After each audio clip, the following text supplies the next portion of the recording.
मेरे पास बहुत सारे ग्रुप बने हुए हैं, मैं तो वो चैट्स बहुत नीचे चली जाती है तुम लोगों की, बट डाउट सोल्विंग ग्रुप में एक दिन में 2-3 बार तो देखती हूँ उस ग्रुप को, तो वो लगे हाथ निपट जाते हैं, नहीं तो वो पड़े रह जाएंगे सर। ठीक है, और हो सकता है कि जो तुमने डाउट्स भेजे हो किसी और बच्चे को आते तो मेरे लिए तो बहुत इजी हो जाएगा। ठीक है, चलो फिर ठीक है, स्टार्ट करते हैं। क्वांटम नंबर अपना रह गया है। ठीक है, क्वांटम नंबर को कंप्लीट करते हैं। एंड क्वांटम नंबर एक ऐसा टॉपिक है जहां से आ रहा है, 3 साल से क्वेश्चन यहाँ से आ रहा है। एंड अभी भी हाई चांसेस हैं, 99.9% चांसेस हैं कि यहाँ से क्वेश्चन बनेगा इस साल भी, 2025 में। और असाइनमेंट में भी मैं तुम्हें क्वेश्चंस दूंगी, और असाइनमेंट ऑलरेडी मैं 3 शेयर कर चुकी हूँ तुम लोगों के साथ में। ये 4th वाला मैं आज क्लास के बाद शेयर करूंगी। तो आई नो कुछ बच्चों के प्रैक्टिकल चल रहे हैं और कुछ बच्चों के एग्जाम्स हैं, तो मैं ये नहीं कह रही हूँ कि मुझे आज ही करके दे दो, लेकिन हाँ मुझे बता जरूर दो कि कब करके दोगे। मुझे वो तुम्हारी साइड से चाहिए होगा कि कब करके दोगे। मैं रीच आउट नहीं करूंगी तुम लोगों को कि दे दो दे दो दे दो, और ना ही मैं रिमाइंडर डालूंगी। मैंने तुम्हें एक प्रैक्टिस टेस्ट भी शेयर किया है, some basic concept of chemistry का। ठीक है, वो भी मुझे बताओ कि कब तक करके दोगे। मुझे एक डेट चाहिएगी, ठीक है, ताकि मुझे पता रहे कि ये स्टूडेंट का ये चल रहा है। ठीक है, हम तक दे देंगे। हाँ, मेरे को टेक्स्ट कर दिया करो कब तक दोगे। ठीक है, चलो ओके। अच्छा, वो तमनप्रीत नहीं, सारिका की डीपी थी। ठीक है ठीक है ठीक है ठीक है, चलो फिर स्टार्ट करते हैं हम क्वांटम नंबर से। ठीक है, कुछ क्वेश्चंस कर लेते हैं। पहले मुझे ये 3 क्वेश्चन तुम करके दिखाओ। ये वाले, पहला क्वेश्चन है तुम्हारी स्क्रीन पे, देखो एक बार कैसे करोगे।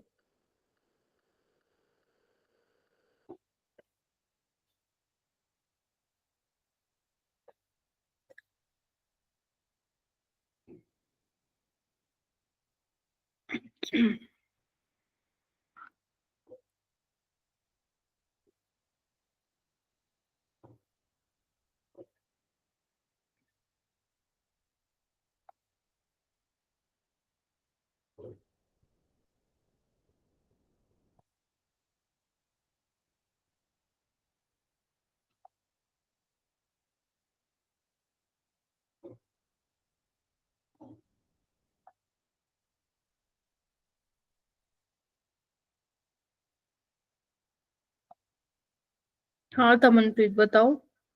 Ma'am D option. Okay, D option क्या बोल रहा है ये? A light of wavelength lambda shines on a metal surface with intensity X. ठीक है जी, ये मेटल सरफेस है। ठीक है, जो लाइट तुम रेडिएट करा रहे हो उसका वेवलेंथ लैम्डा है। ठीक है, इंटेंसिटी एक्स है। ठीक है जी, and the metal emit Y electrons. ठीक है, पर सेकेंड। एनर्जी कितनी है? जेड है।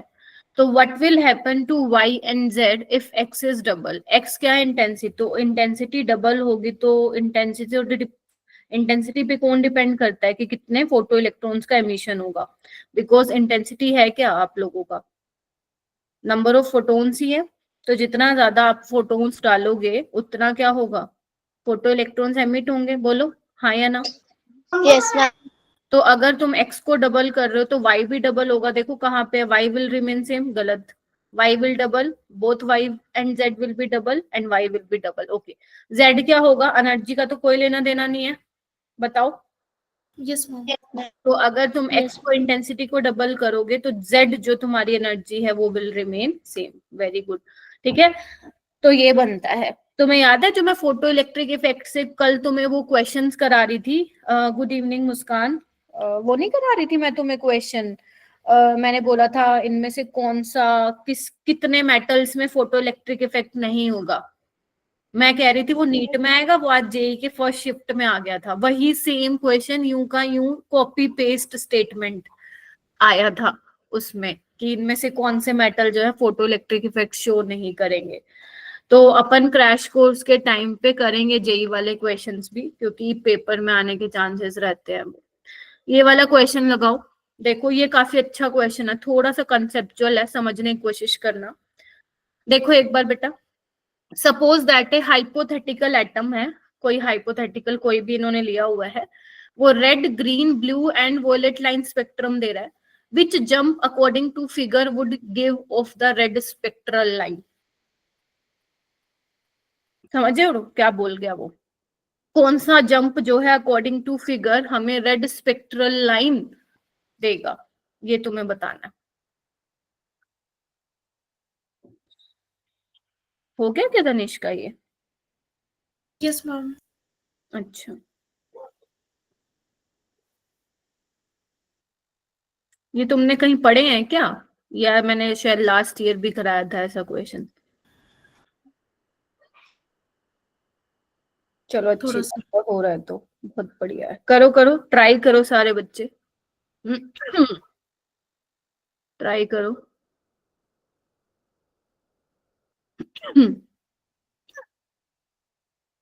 तनिष्का, प्रियांशु, तमन, मुस्कान, कुमारी हो गया, अभिषेक हो गया. ओके, अर्पिता भी आई हुई है, अपूर्वा है, हुस्नवाज करो.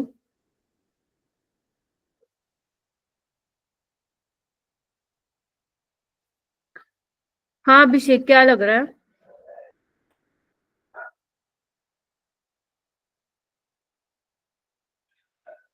Ma'am fourth option. Fourth option क्यों? Ma'am why? जब 3 से मैम जब 3 से 2 में आएगा तो वो विजिबल रीजन के अंदर आता है. अच्छा ओके, तो बाल्मर सीरीज में बेसिकली होगा. यही कॉन्सेप्ट लगाया क्या सबने? Yes, ma'am. नो मैम, कौन बोल रहा है?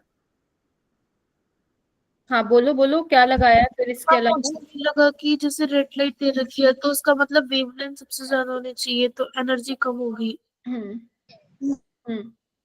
देखो बात तो वैसे ये भी ठीक है जो अभिषेक ने बोली है, क्योंकि बाल्मर के केस में जो है रेडिएशन जो एमिट होती है वो विजिबल रीजन में होती है. ठीक है, अपना विबग्योर वाला आता है ना, तो उससे भी तुम हिंट लगा ही सकते हो कि 3 to 2 होगा. ठीक है, बट मान लो ऐसे दो ऑप्शन हो जाते, मान लो 4 to 2 हो जाता, 5 to 2 हो जाता, तो उस केस में कैसे करते? तो उस केस में आप लोग ऐसे करते, अगर आप देख रहे हो यहाँ जा रहा है तो वेवलेंथ बढ़ रहा है, राइट, और एनर्जी कम होगा. ठीक है, तो रेड के करस्पॉन्डिंग आपको वो वाली ट्रांजिशन देखनी है जिसमें एनर्जी क्या होगी, कम होगी. तो अब आपको देखना पड़ेगा, या तो आप फॉर्मूले से निकालो. ठीक है, नहीं तो ऐसे भी देख लो, 3 to 1 है, 2 to 1 है, 4 to 1 है और 3 to 2 है. तो इनमें दोनों में जो गैप होगा वो क्या होगा, सबसे कम होगा. तो 3 to 2 वाले के केस में एनर्जी क्या होगी, कम होगी. नहीं तो आप उस फॉर्मूले से भी निकाल सकते हैं. ठीक है, Yes, ma'am. हो जाएगा क्या, बताओ ये वाला क्वेश्चन. Yes, ma'am. ठीक Yes, है, ma'am. ओके, ये वाला क्वेश्चन.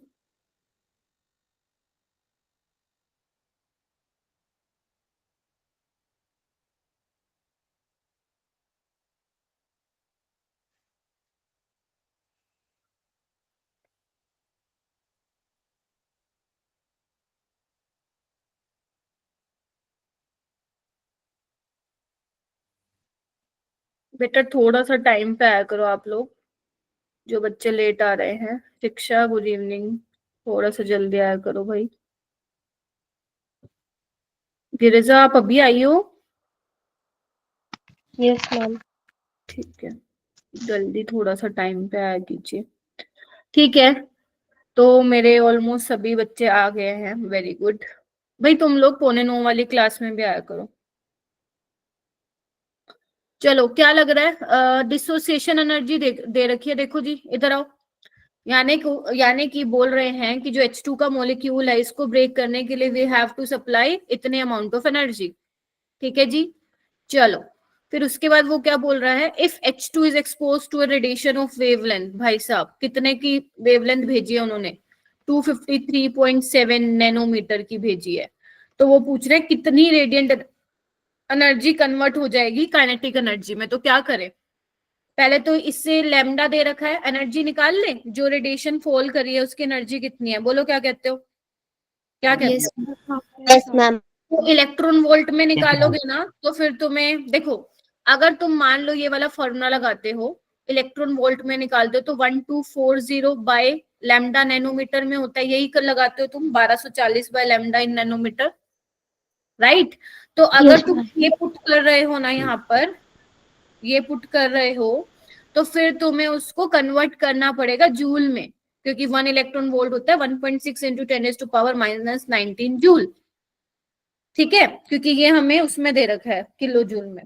तो एक काम करो ना, तुम इससे निकाल लो hc बाय लैम्डा से, क्या कहते हो, जो जूल में ही आ जाएगी अपनी एनर्जी, बताओ क्या कहते हो।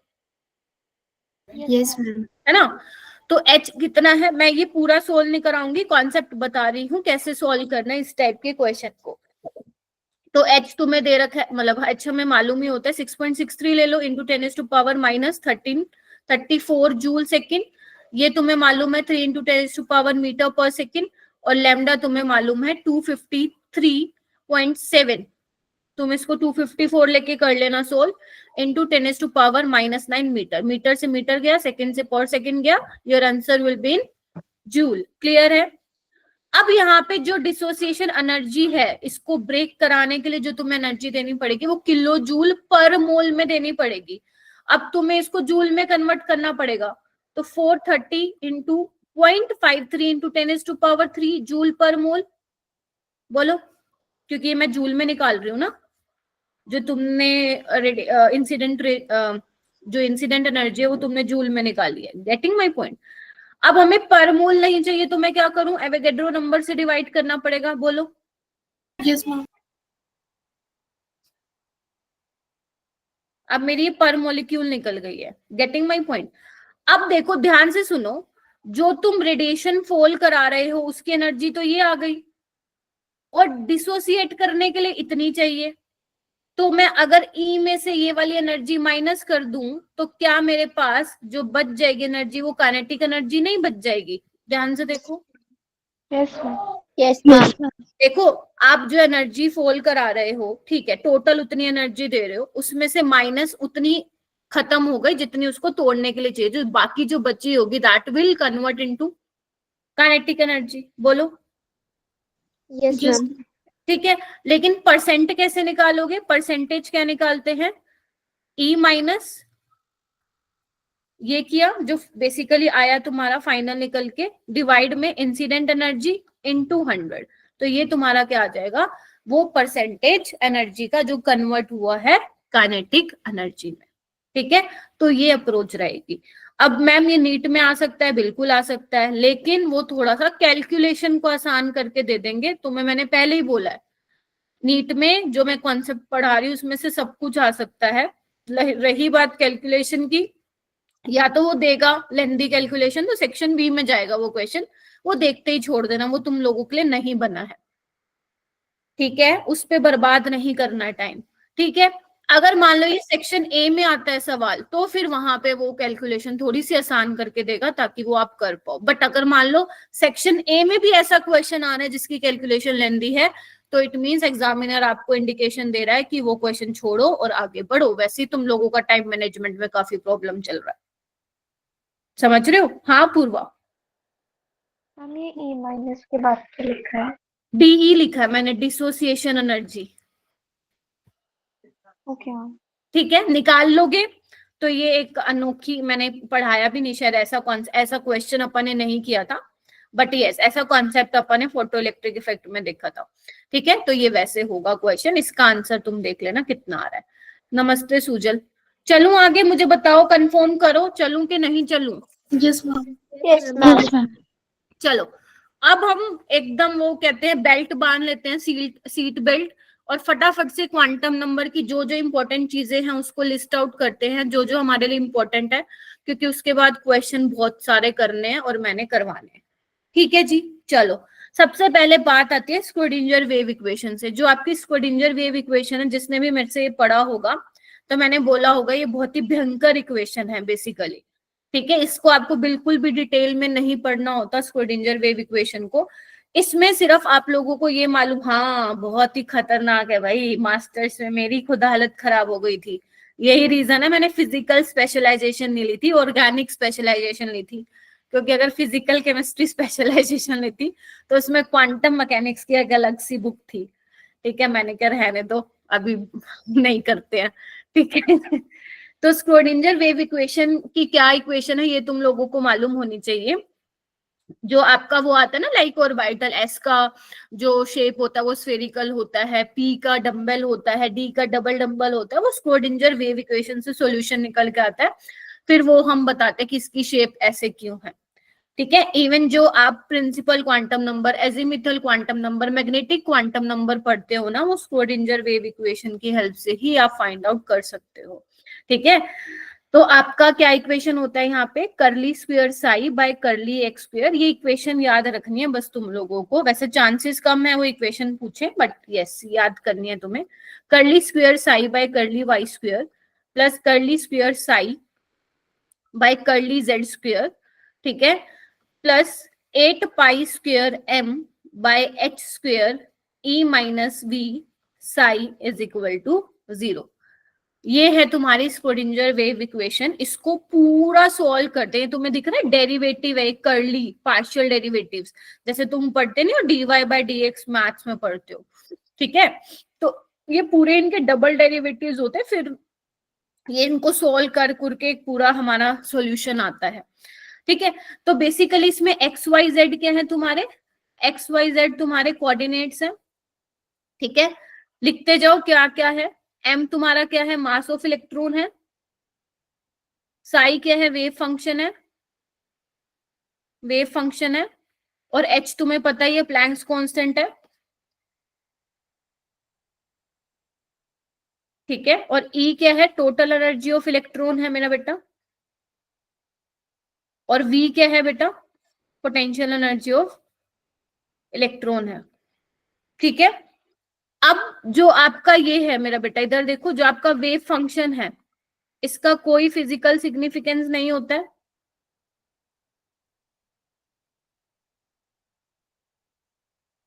सिग्निफिकेंस किसका होता है बोलो, साई स्क्वायर का होता है। ये हमें क्या बताता है, दिस इज प्रोबेबिलिटी डेंसिटी, मतलब probability of finding an electron. ठीक है जी, देखो एक बार क्या बताता है हमें, probability of finding an electron. ठीक है जी, अब मैंने आपको एक चीज बता दूं, मतलब ध्यान रख लेना थोड़ा बहुत।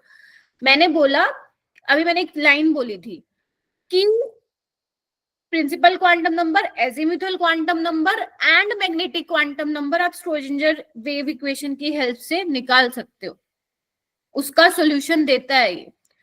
तो बेटा जब पूरा ये इक्वेशन को सोल्व कर करके 4-5 पेज पन्नों की भाई साहब डेरिवेशन होती है, उसके बाद एक इक्वेशन निकल के आती है। और जो वो इक्वेशन होती है ना, देखो इधर, वो जो इक्वेशन होती है उसमें 2 पार्ट होते हैं। ये क्या है, साई यहाँ पे वेव फंक्शन है जो कि डिस्क्राइब करता है ऑर्बिटल, या you can say orbital wave function. तो इसमें 2 पार्ट होते हैं, जिसके ऊपर से जा रहा है इट्स ओके, कोई दिक्कत नहीं है, तुमसे नहीं पूछ रहा है वो एग्जामिनर। इसमें 2 पार्ट होते हैं, जो पूरा सोल्यूशन निकल के आता है। 2 पार्ट होते हैं, रेडियल पार्ट और एंगुलर पार्ट। ठीक है, अब तुमने सुना होगा पर रेडियल नोड निकालते हैं, एंगुलर नोड निकालते हैं, गेटिंग माई पॉइंट। हाँ, तो रेडियल पार्ट आर वाली टर्म्स आती हैं इसके अंदर, that is why I am saying radial part. और एंगुलर पार्ट में जो टर्म्स होते हैं उसमें थीटा और फाई यूज होता है। ठीक है, आर थीटा और फाई यूज होता है, ये पूरा सॉल्यूशन होता है। और इसकी हेल्प से हम जो है एनएलएम निकाल सकते हैं। ध्यान से सुनो, principal quantum number, azimuthal quantum number and magnetic quantum number हम निकाल सकते हैं स्क्रोडिंजर वेव इक्वेशन से। स्पिन क्वांटम नंबर के बारे में भाई साहब इंफॉर्मेशन नहीं देता है वो, ये पेपर में आ सकता है कि स्क्रोडिंजर वेव इक्वेशन की हेल्प से आप क्या कर सकते हो, निकाल सकते हो। ठीक है, तो रिप्रेजेंट करने का तरीका देखो ऐसे होता है, ऐसे होता है। ठीक है, लेट्स एक एग्जांपल लेती हूँ। मान लो तुम्हें ये लिखा मिल जाए, साई 210, तो तुम्हें अगर ये बात, मेरी बात याद हुई तो तुम बता दोगे। अगर तुमसे पूछे बताओ इसके करस्पॉन्डिंग कौन सी ऑर्बिटल है, तो तुम बता सकते हो 2p। बोलो, बोल सकते हो ना। n की वैल्यू 2 है, l की वैल्यू 1 और l की वैल्यू 1 के करस्पॉन्डिंग क्या होती है, कौन सी सबशेल, p होती है। तो तुम ऐसे करके बता सकते हो, ठीक है। बस इतना ही ध्यान रखना है, ज्यादा वो उसने कभी इतना इवन इतना भी नहीं पूछा है कभी, तो बस तुम्हें इतना ही याद रखना है, ठीक है जी। क्या याद रखना है, एक तो ये याद रखना है इसका इक्वेशन क्या है, इसमें जो जो टर्म्स है उसका मतलब देख लेना। साई का सिग्निफिकेंस नहीं है, साई स्क्वायर का सिग्निफिकेंस, और ये क्या होता है और किसके बारे में बताता है, ये बात मालूम होना चाहिए, ठीक है जी। अब हम आगे 1 बाय 1 डिस्कस करेंगे 4 क्वांटम नंबर, क्योंकि मुझे इलेक्ट्रॉन के घर का पता लगाना है। एंड इलेक्ट्रॉन के घर का पता लगाने के लिए मुझे ये पता लगाना पड़ेगा वो कौन सी ऑर्बिट में है, मुझे ये पता लगाना पड़ेगा वो कौन सी सबशेल में है, मुझे ये पता लगाना पड़ेगा फिर वो कौन सी ऑर्बिटल में है। देन लास्ट में हम स्पिन ऑफ इलेक्ट्रॉन के बारे में बात करेंगे, ठीक है। तो देयर आर 4 क्वांटम नंबर जो हमें डिस्कस करने हैं, ठीक है जी। तो सबसे पहला क्वांटम नंबर तुम्हारा आता है प्रिंसिपल क्वांटम नंबर, जिसको हम क्या डिनोट करते हैं, एन से डिनोट करते हैं। यही तुम्हारा शेल नंबर, यही तुम्हारा ऑर्बिट नंबर होता है। एंड मैं A to Z सारे क्वेश्चन बताती जाऊंगी, कैसे कैसे कौन कौन से टाइप के क्वेश्चन बनेंगे। हो सकता है कुछ मैं ऐसे वर्बली बोल दूं तो उसको भी तुम लिख लेना, ठीक है। तो सबसे पहले हम ये पता लगाना चाहते हैं कि इलेक्ट्रॉन कौन से शेल में प्रेजेंट है, ठीक है। तो प्रिंसिपल क्वांटम नंबर हमें यही बताता है कि in which shell electron is present, ठीक है। और क्या क्या कर सकते हैं हम इस क्वांटम नंबर की हेल्प से, हम और क्या क्या चीजें पता लगा सकते हैं। तो हम एक तो एनर्जी ऑफ इलेक्ट्रॉन पता लगा सकते हैं, ठीक है। Energy of electron, ma'am energy of electron बोले तो एनर्जी का फॉर्मूला मालूम है मेरे बच्चों को, -13.6 Z square by N square electron volt पर एटम। बताओ हाँ या ना, मालूम है। तो अगर मुझे एन की वैल्यू मालूम हो, मैं निकाल सकती हूँ एनर्जी की वैल्यू। मैं यहाँ पे डिस्टेंस भी पता लगा सकती हूँ इलेक्ट्रॉन का न्यूक्लियस से। क्यों नहीं निकाला था अपन ने, radius of nth orbit 0.529 into n square by Z. बोलो, तो अगर मुझे यहाँ पे n पता हो तो मैं वो भी निकाल सकती हूँ, गेटिंग माई पॉइंट।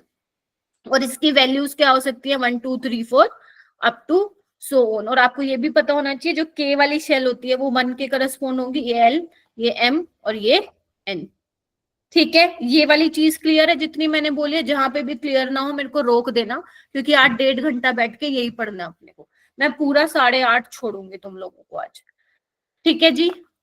और यहीं से ही बनेगा क्वेश्चन, ठीक है। तो यहाँ पे क्या है, मैंने हर स्लाइड में ये ब्लैंक छोड़ी है, तो यहाँ पे तुम इंपॉर्टेंट पॉइंट्स लिखोगे। पहले ये क्या है, शेल नंबर और ऑर्बिट नंबर, बात ठीक है ना। चलो जी, बात ठीक है। एनर्जी बता सकते हो -13.6 Z square by N square electron volt. उसके अलावा रेडियस बता सकते हो 0.529 N square by Z. Velocity भी बता सकते हो, बोलो 2.18 into 10⁻⁶ Z by N metre पर सेकेंड। बोलो, यस मैम। अगर एन की वैल्यू मालूम है। उसके अलावा क्योंकि प्रिंसिपल क्वांटम नंबर हम मुझे शेल के बारे में बता रहा है, मुझे ऑर्बिट के बारे में बता रहा है, तो मैं यहां से ऑर्बिट एंगुलर मोमेंटम भी निकाल सकती हूं। क्या होता है orbit angular momentum, mvr is equal to nh by 2 ध्यान रखना, this is not orbital angular momentum, this is orbit angular momentum. mvr is equal to nh by 2 तो अगर मुझे n की वैल्यू मालूम हो, क्या मैं निकाल सकती हूँ orbit angular momentum. Yes ma'am. तो ये सब चीजें तुम निकाल सकते हो। उसके अलावा यहाँ पे और क्या लिखोगे, अगर मैं बात करूं किसी भी nth ऑर्बिट के लिए, तो नंबर ऑफ वेव्स कितनी होंगी, जितने ऑर्बिट नंबर होगा, तो nth orbit n number of waves क्या होंगी जनरेटेड। बताया था ये मैंने। Yes ma'am. Yes ma'am.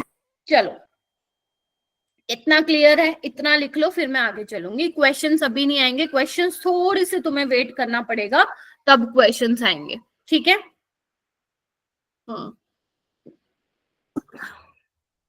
उसके बाद है नेक्स्ट हमारा एजीम्यूथल क्वांटम नंबर। इसको हम सब्सिडियरी क्वांटम नंबर भी बोलते हैं।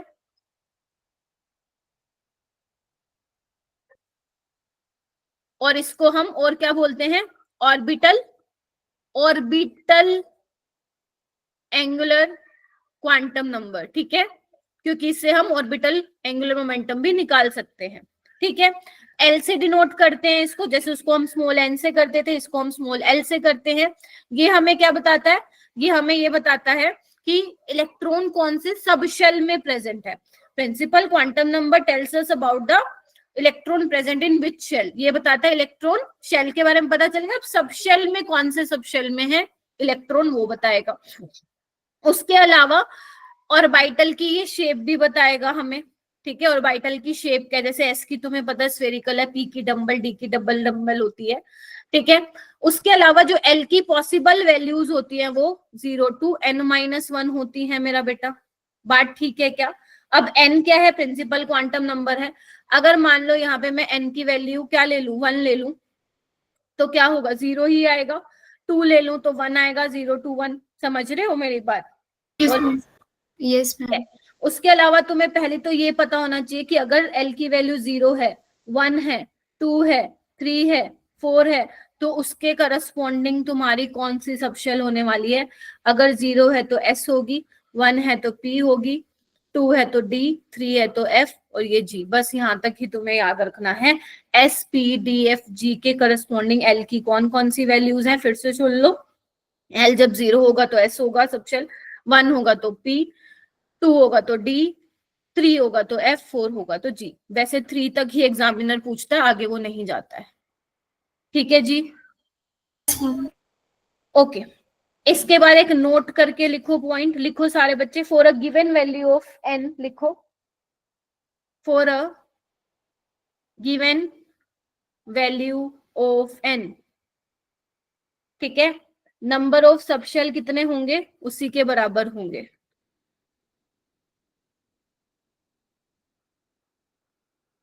अगर मैं बोल रही हूं, लिख लो पहले इसको, फिर मैं आगे चलती हूँ, पहले लिख लो इसको।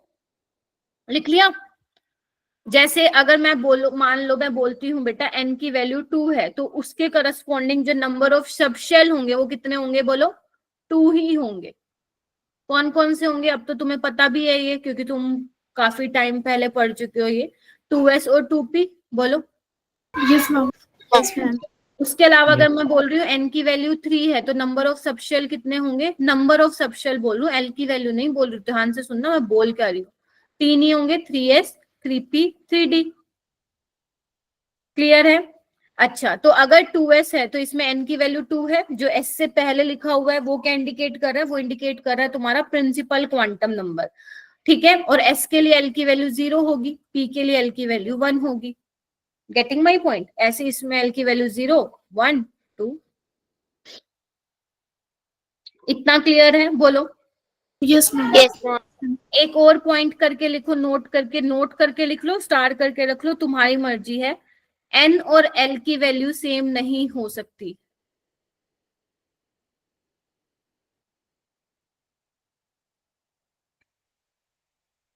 कहां से आवाज जा रही है, ठीक है। जैसे n की वैल्यू 2 है, तो क्या मेरी l की वैल्यू 2 है, ध्यान से देखो, नहीं है। n की वैल्यू 3 है, क्या मेरी l की वैल्यू 3 है, नहीं। तो n और l की वैल्यू, n और l की सेम वैल्यू नहीं हो सकती। इतना क्लियर है सबको। Yes ma'am. उसके अलावा हम और क्या पता लगा सकते हैं, अभी मैंने एक बात बोली कि हम ऑर्बिटल एंगुलर मोमेंटम भी पता लगा सकते हैं। तो ऑर्बिटल एंगुलर मोमेंटम का फॉर्मूला सबको पता होना चाहिए, पेपर में आने वाला है अगर क्वेश्चन आया तो। कैपिटल एल से दिखाओगे उसको, और फॉर्मूला क्या होता है, अंडर रूट, ध्यान से सुन लो, लिख भी सही लेना, L into L plus 1 H cut. और हमें पता है एच कट किसके बराबर होता है, h/2 के बराबर होता है। ध्यान रखना, ये जो एच कट है वो अंडर रूट से बाहर है, समझ रहे हो मेरी बात। जो एच कट है वो अंडर रूट से बाहर है, उसको अंदर मत घुसा देना तुम लोग, ठीक है। अगर मान लो मैं तुम्हें बोलती हूँ बेटा कि s ऑर्बिटल के लिए ऑर्बिटल एंगुलर मोमेंटम क्या होगा, तो l की वैल्यू 0 होगी, तो यानी कि ये भी क्या होगा, 0 होगा। अगर मैं बोल रही हूँ बेटा p ऑर्बिटल के लिए क्या होगा angular momentum, orbital angular momentum, तो 1 + 1, 2, 2 × 1 √2 h कट होगा। अगर मैं बोलूं डी ऑर्बिटल के लिए तो एल की वैल्यू 2 पुट करो, कितना होगा 2 + 1 3, 3 2 जा 6, √6h कट। बोलो हाँ कि नहीं। Yes ma'am. ठीक है, मुश्किल लग रहा है तो मुझे रोक देना, फिर मैं दोबारा समझा दूंगी। अब नोट करके एक पॉइंट लिखो कि जो ऑर्बिटल एंगुलर मोमेंटम है वो डिपेंड नहीं कर रहा है, किस पे नहीं कर रहा है, does not depend on principal quantum number. देखो ना, तुम एस ऑर्बिटल 1s ले लो, 2s ले लो, 3s ले लो, 4s ले लो, 5s ले लो, L 0 ही आएगा। तुम 2p ले लो, 3p ले लो, 4p ले लो, 7p ले लो, L का वैल्यू यही आएगा। तुम 2D तो होता ही नहीं है, 3D ले लो, 4D ले लो, 5D ले लो, यही आएगा। तो यानी कि angular orbital angular momentum n की वैल्यू पे डिपेंड नहीं कर रहा, और यही तुम्हारे स्टेटमेंट बन के आती है, फिर वहां पे अपन हो जाते हैं कंफ्यूज। क्लियर है? तो ये पॉइंट्स भी अपनी नोटबुक में लिखते जाना, जिसने अपना फेयर नहीं बना रखा। यहां तक किसी को कोई प्रॉब्लम है तो बोलो। नो मैम हाँ जी बेटा बोलो। मैम जैसे ऑर्बिटल एंगुलर मोमेंटम हमने लास्ट स्लाइड में भी पढ़ा था। ऑर्बिट था वो, ऑर्बिट नॉट ऑर्बिटल। अच्छा ओके। तभी मैंने मतलब बार बार बोला था ऑर्बिट। ठीक है, ऑर्बिट का कॉन्सेप्ट बाद में किसने रिप्लेस किया था ऑर्बिटल से, अपने हाइजेनबर्ग ने। ठीक है, जब तक हम बोहर मॉडल पढ़ रहे थे तब तक हम ऑर्बिट का कॉन्सेप्ट पढ़े थे, तभी तो हम ये निकाल पा रहे थे। ठीक है, तो orbit angular momentum is different from orbital angular momentum. ठीक है, ध्यान रखिएगा। यस चलूं आगे। Yes ma'am. यस चल। मैम। उसके बाद अभी बहुत कुछ फॉर्मूलेज भी लिखवाने हैं, जो भी मैंने नहीं लिखवाया वो मैं एक जगह यहाँ पे लिखवाऊंगी। ठीक है, मैग्नेटिक क्वांटम नंबर क्या होगा। अब हमने पता लगा लिया कौन से शेल में प्रेजेंट है, कौन से सेल से अब हमने देख लिया सब शेल में प्रेजेंट है। अब हम देखेंगे कि जिस सब शेल में वो प्रेजेंट है उसमें ऑर्बिटल्स बेसिकली कितनी है। तो मैग्नेटिक क्वांटम नंबर को हम ml से दिखाते हैं। ठीक है, ये बेसिकली क्या दिखाता है हमें, ओरिएंटेशन के बारे में भी दिखाता है ऑफ इलेक्ट्रॉन क्लाउड। जैसे आपको आज के टाइम में पता है पी के 3 है, px py pz। तो px का मतलब क्या है, इलेक्ट्रॉन क्लाउड x वाली उसमें है डायरेक्शन में, py ले रही हूं तो उस वाली डायरेक्शन में। तो बेसिकली हमें ओरिएंटेशन ऑफ इलेक्ट्रॉन क्लाउड के बारे में बताता है, और यही ओरिएंटेशन क्या है तुम्हारी ऑर्बिटल्स भी है। तो ml की वैल्यू कहां से कहां है बताओ भाई, -L2 + L। बोलो। Yes ma'am. ठीक है, तो अगर मैं यहाँ पे एक पॉइंट लिखवाऊं, for a given value of L, अगर मान लो तुम्हें एल की वैल्यू दे रखी है, तो अगर नंबर ऑफ ऑर्बिटल्स तुमसे पूछेगा वो, तो वो क्या होंगे, 12 + 1। Yes ma'am. जैसे तुम यहाँ पे एल की वैल्यू पुट करते जाओगे, करस्पॉन्डिंग तुम्हारा क्या आता जाएंगे, नंबर ऑफ ऑर्बिट आते जाएंगे। ठीक है, चलो जैसे करके देखते हैं। अगर मान लो मेरा एल की वैल्यू 0 है, तो ml की वैल्यू कितनी होंगी, 0 ही होगी। ध्यान से देखो, और मेरा ऑर्बिटल एक ही होगा, और इसी का नाम क्या है, s ऑर्बिटल है। क्लियर है? बोलो। और Yes, अगर ma'am. मान लो Yes, मेरा ma'am. L की वैल्यू 1 है, तो मेरी ml की कितनी वैल्यू पॉसिबल है, देखो -1 to +1 जाऊंगी, यानी कि -1 0 और +1, यानी कि 3 वैल्यू पॉसिबल होंगे। और ऑर्बिटल कितनी होने वाली है, 3। एक सेकेंड, मुश्किल नहीं है, ध्यान से समझो, बिल्कुल बनेंगे क्वेश्चन। ठीक है, तो ये क्या है, p वाली ऑर्बिटल होगी जिसमें px py और pz होंगे। क्लियर है? और यहाँ पे आपसे ये भी पूछ सकता है pz की वैल्यू, क्योंकि देखो 0 है, -1 है, +1 है। अब हम 0 किसको असाइन करते हैं, देखो pz के लिए तो फिक्स होता है, 0 ही होता है, लेकिन px और py के लिए अभी भी ये नहीं पता लगाया गया है कि +1 किसको मिलेगा। तो px को +1 भी मिल सकता है, -1 भी मिल सकता है, py को भी +1 भी मिल सकता है, -1 भी मिल सकता है। अगर तुमने px को +1 दे दिया तो वो बाय डिफॉल्ट py को -1 मिलेंगी, एंड वाइस वर्सा। इसमें कुछ अगर मगर वाली बात नहीं है। ठीक है, ध्यान से सुन लो एक एक चीज क्या बोल रही हूँ मैं। ठीक है, एल की वैल्यू 2 की बात करूंगी तो ml की टोटल 5 वैल्यूज होंगी, -2 -1 0 +1 +2। बोलो। और मेरे पास आपको पता ही है डी की 5 ऑर्बिटल्स होती हैं। कौन कौन सी होती है, कहाँ लिखूं, नीचे जगह नहीं है, ऊपर लिख देती हूँ, तुम लिख लो साइड में। dxy, ठीक है, dyz, dzx, dx2-y2 और dz2, ये 5 ऑर्बिटल होती हैं देखो डी की। ठीक है, अब इसमें भी वैल्यूज मैं आप लोगों को बता देती हूँ। dz स्क्वायर की 0 फिक्स रहती है मेरा बेटा, लिख लो इसको। dxy dx square dash y square की +-2 रहती है, मतलब अगर मान लो एक को तुमने +2 दिया, दूसरा -2 हो जाएगा, एंड वाइस वर्सा। और dyz और dzx की क्या रहती है, बोलो, +-1। अगर एक को तुमने +1 दिया तो दूसरा -1 हो जाएगा, और वाइस वर्सा। ठीक है, तो ये पॉसिबल वैल्यूज होंगी। अगर एल की वैल्यू 3 होगी तो एमएल की पॉसिबल वैल्यूज वही -3, -2, -1, 0, +1, +2, +3। तो 7 values are possible for L की वैल्यू 3। उसका हम नहीं करते हैं, क्योंकि जैसे जैसे आप SPDF आगे जाते जाते हो कॉम्प्लिकेट हो जाती है शेप, इसलिए हम डी तक की ही बात करते हैं। ठीक है, इतना हो गया। Yes yes ma'am. चलो अब यहाँ पे फॉर्मूले लिख लेते हैं, जो फॉर्मूले मैंने भी लिखे हैं। चलो भाई, पहला फॉर्मूला सारे ही लिख लेते हैं। अगर तुम्हें ये बताना है क्या, फॉर अ गिवन वैल्यू, लिखो लिखो सारे साथ में लिखना, for a given value of n, ठीक है, वो किसके बराबर होगा, नंबर ऑफ सब शेल के। ठीक है जी, एक तो ये लिख लो, आई नो लिख लिया होगा, दोबारा लिख लो, कोई दिक्कत नहीं है, एक साइड में एक जगह पे लिख लो तुम लोग। ठीक है, उसके बाद दूसरी चीज आती है, लिखो maximum number of electron which can be present in NH shell. बताओ क्या फॉर्मूला होता है,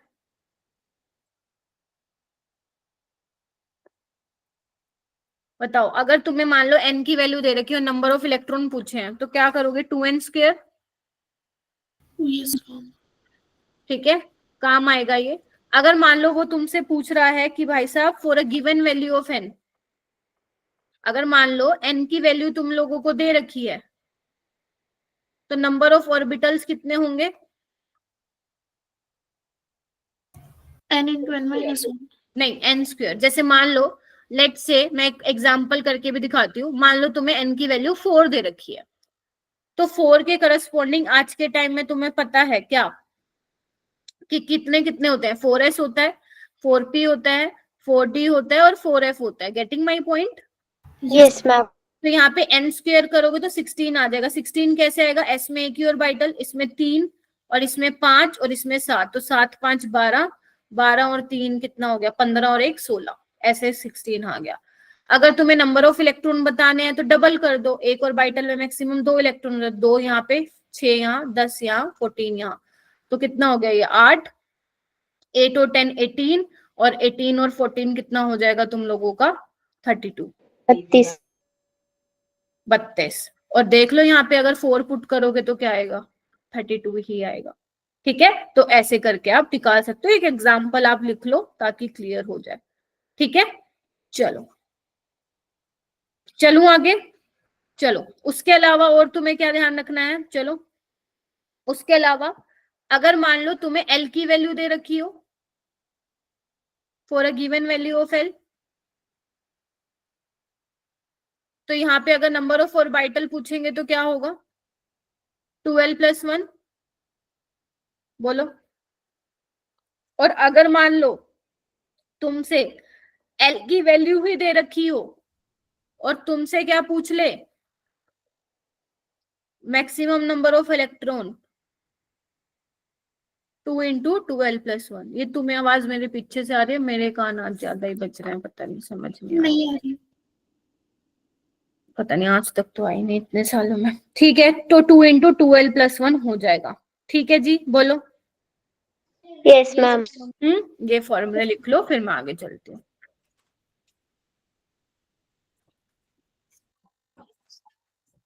ठीक है, चलो। तो 34 स्टूडेंट्स हैं यहाँ पे, ओके। रानी जी रेगुलर नहीं रहते हो, है जी, सक्षम रेगुलर नहीं रहते हो भाई, तुम लोग रेगुलर नहीं रहते हो। ठीक है, सिर्फ 7 बजे जनता ज्यादा होती है इस क्लास में। ठीक है, ये मैंने ऑलरेडी करा दिया है। स्पिन क्वांटम नंबर की बात करें तो अभी तक हमने क्या किया, ये पता लगा ले इलेक्ट्रॉन कौन सी शेल में प्रेजेंट है, कौन सी सब शेल में प्रेजेंट है। ठीक है, उसके अलावा हमने ऑर्बिटल का पता लगा लिया, उसके अलावा लास्ट आता है तुम्हारा स्पिन क्वांटम नंबर। ध्यान रखना जो आपके पहले 3 क्वांटम नंबर है NLM, ये कहाँ, ये किसके लिए होते हैं? ऑर्बिटल का पता लगाने के लिए। ध्यान रखना मेरी बात। और जब तुम 4th क्वांटम नंबर का पता लगा लोगे तो तुम्हें इलेक्ट्रॉन का पूरा घर का पता लग जाएगा, उसकी स्पिन के स्पिन को इंक्लूड करके। तो अपने पास जो स्पिन होगी, वैसे हम इलेक्ट्रॉन को कैसे दिखाते हैं? अब तुमने इलेक्ट्रॉनिक कॉन्फ़िगरेशन क्योंकि सीख लिया है, तो आप इलेक्ट्रॉन को ऐसे दिखाते हो, है ना? और तुम्हें मालूम है एक ऑर्बिटल में मैक्सिमम 2 ही इलेक्ट्रॉन आ सकते हैं। तो एक की स्पिन अगर प्लस हाफ है तो दूसरे की माइनस हाफ होगी, हाँ या ना? अब सुनो इधर, अब इसका मतलब ये नहीं है कि इसकी प्लस हाफ ही होगी हमेशा, इसकी माइनस हाफ भी हो सकती है। समझ रहे हो? अगर एक को तुमने माइनस हाफ असाइन कर दिया तो दूसरा तुम्हें ऑटोमेटिकली क्या कर दोगे? प्लस हाफ उसको असाइन कर दोगे। ठीक है मेरी बात? Yes ma'am, yes ma'am. तो स्पिन क्वांटम नंबर का तुम्हें पता लग जाएगा। तो 2 वैल्यूज ही पॉसिबल हो सकती है, या तो प्लस हाफ होगी या फिर माइनस हाफ होगी। ठीक है, तो यही पढ़ना था तुम्हें क्वांटम नंबर में। ठीक है, आगे चले।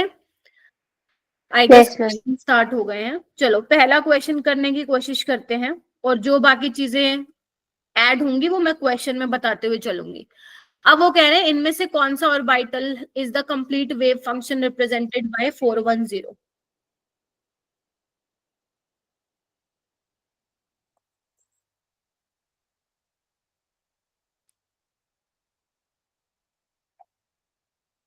अपूर्वा आप बताओ।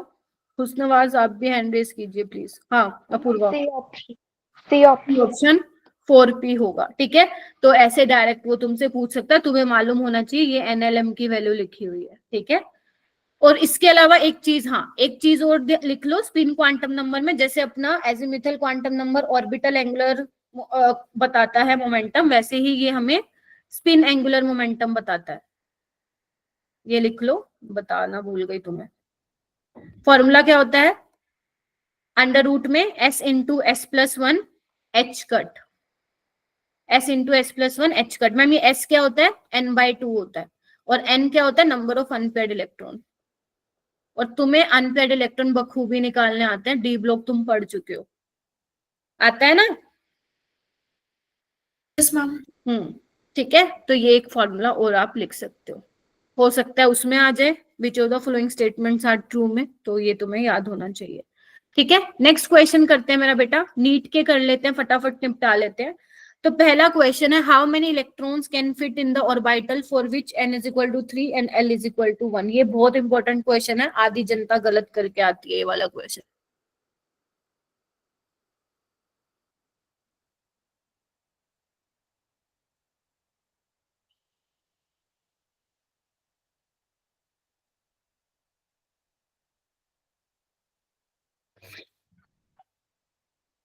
अभिषेक आप बताओ। Ma'am first. अभिषेक से नहीं पूछना चाहिए था, उसने मेरे से भी 3 दिन पहले ही पूछा था क्वेश्चन। अरे मैं भूल गई थी, चलो ठीक है 2 ही आएगा इसका। देखो आपसे पूछा है how many electrons can fit in the orbital. अब देखो यहाँ से 2 तरीके से क्वेश्चन फ्रेम कर सकता है। यहाँ पे पूछे ऑर्बिटल, या हो सकता है मान लो वो पूछ ले कि how many electrons can be fit in the subshell. तो अगर देखो वो सबशेल की बात कर रहा है ना, तो 3p सबशेल में मैक्सिमम कितने आ सकते हैं, फिट हो सकते हैं? 6 इलेक्ट्रॉन आ सकते हैं। Getting my point? लेकिन वो पूछ रहा है कि कितने इलेक्ट्रॉन्स फिट हो सकते हैं इन द ऑर्बिटल ऑफ 3p। तो 3p में कितने ऑर्बिटल होते हैं? 3 होते हैं। तो वो एक ऑर्बिटल में कितने इलेक्ट्रॉन आ सकते हैं? मैक्सिमम 2 ही आ सकते हैं। तो यहाँ पे आंसर 6 नहीं होगा मेरा बेटा, 2 होगा। अगर वो सबशेल पूछता then your answer will be 6। उसने पूछा ऑर्बिटल, वहां पे 2 आएगा। मैं फिर बोल रही हूँ फंसना मत, ऐसे क्वेश्चन मैं और भी अभी कराऊंगी। ठीक है, तो ये नीट 2016 में आया था, मैंने तुम्हें पहले ही बोला था 2016 और 2017 का थोड़ा सा ट्रिकी पेपर आया था। ठीक है, नेक्स्ट क्वेश्चन करते हैं। विच of the following pair of d orbital will have electron density along the axis? Along the axis बताओ भाई किस में होता है? करो करो शाबाश, हैंड रेज कीजिए। कौन सी डी ऑर्बिटल एक्सिस के ऊपर होती हैं? हमने ये कोऑर्डिनेशन में भी पढ़ा था।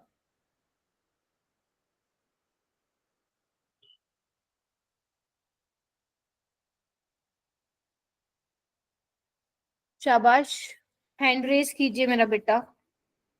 गिरिजा आप बताओ। Ma'am option A. Option A में दिया हुआ है dz² और dxz।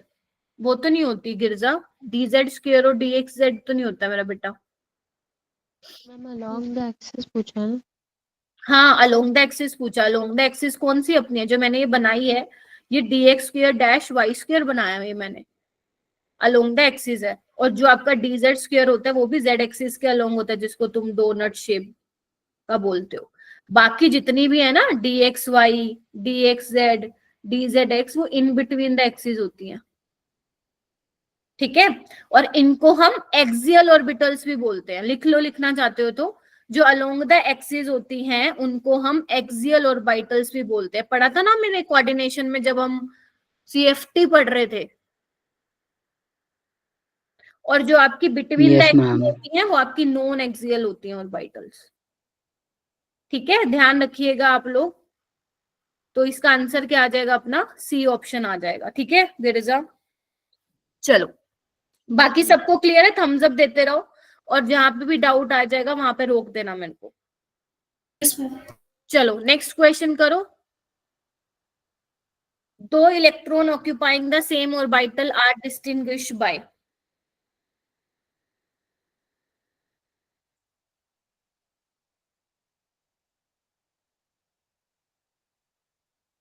Okay, Tamanpreet. Ma'am spin quantum number. Spin quantum number. Okay, ये वाला क्वेश्चन करो। ये थोड़ा सा गंदा सा लग रहा है, कोई नहीं, तुम अपने आप इसको सॉल्व करो, फिर आंसर मैच करते हैं। The angular momentum of electron in D orbital is equal to. Muskan Kumari आप बताओगे बेटा ये क्वेश्चन।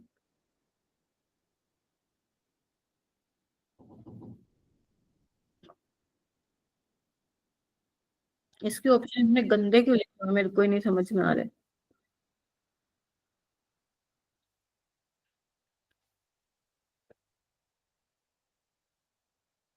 ये पता नहीं क्या लिखा हुआ है इन्होंने।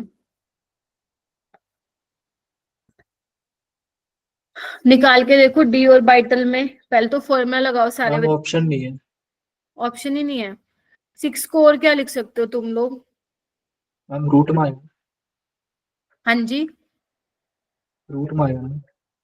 हाँ √6 आंसर। 2 into 3 √6 दिया 2 ही नहीं। into 3 अगर इन्होंने ये लिखा हुआ है ना तो ठीक है, फिर भी गलत है, रूट में आएगा ये। तो या भी तो गलत है। इनको ऐसे लिखना चाहिए था। ठीक है, अगर मतलब इन्होंने ऑप्शन दिए ऐसे, तो अपना डी का क्या होगा? L into L+1 H cut. तो L क्या लोगे? 2 लोगे। ये तो यहाँ पे √6H कट आ जाएगा। तो हो सकता है वो थोड़ा सा, क्योंकि बुक्स PDF से मैंने स्क्रीनशॉट लिया है, तो वो हो सकता है मिस प्रिंट हो रखा हो। तो ये तुम्हारा आंसर आ जाएगा। ठीक है, इसको तुम ऐसे भी लिख सकते हो, है ना? ठीक है, चलूं आगे? हो जाएगा ये तो। चलिए कुछ और क्वेश्चन करते हैं। 14 का करो, 2014 का क्वेश्चन करो।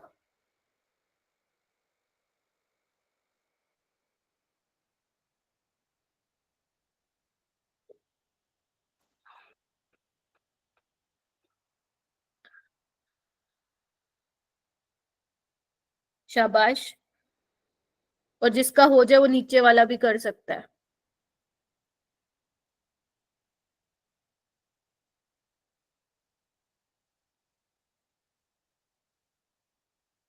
बहुत बढ़िया, करो करो, ट्राई करो, सभी करोगे, बेशक गलत आए कोई बात नहीं, चलेगा।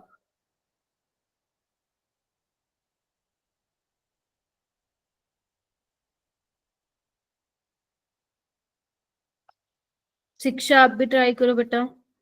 मुस्कान आप बताओ। मुस्कान, ओनली मुस्कान, MK नहीं, मुस्कान। हाँ मुस्कान। मैम सेकंड आ रहा है। नहीं, फर्स्ट ऑप्शन का क्या आंसर आ रहा है ये बताओ। मैम वही सेकंड ऑप्शन। यानी कि 2 आ रहा है तुम्हारा। Yes ma'am. तनिष्का, 3 आ रहा है। ले। हुस्नवाज,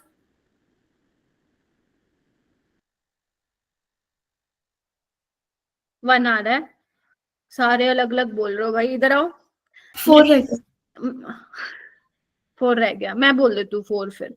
What is the maximum number of orbitals that can be identified with the following quantum number? इधर आओ। n is equal to 3 और l is equal to 1 का मतलब पहले बताओ। 3p होता है। Yes ma'am. Maximum number of orbitals कितनी होंगी भाई, हमें पता है 3 ऑर्बिटल्स होती हैं। एक की +1 वैल्यू होती है, एक की 0 होती है, एक -1। उन्होंने किसके बारे में बात कर रखी है? 0 0। काहे बोल रहे हो 2 3? 0 के नाम की तो एक ही ऑर्बिटल होगी ना। Yes ma'am. हाँ, समझे? अगर वो ये कुछ नहीं लिखता ना तो मैक्सिमम नंबर ऑफ ऑर्बिटल्स पूछता, तो फिर वहां पे आपका 3 आंसर आता। समझे? ठीक है, चलो अब ये वाला क्वेश्चन करो, नीचे वाला।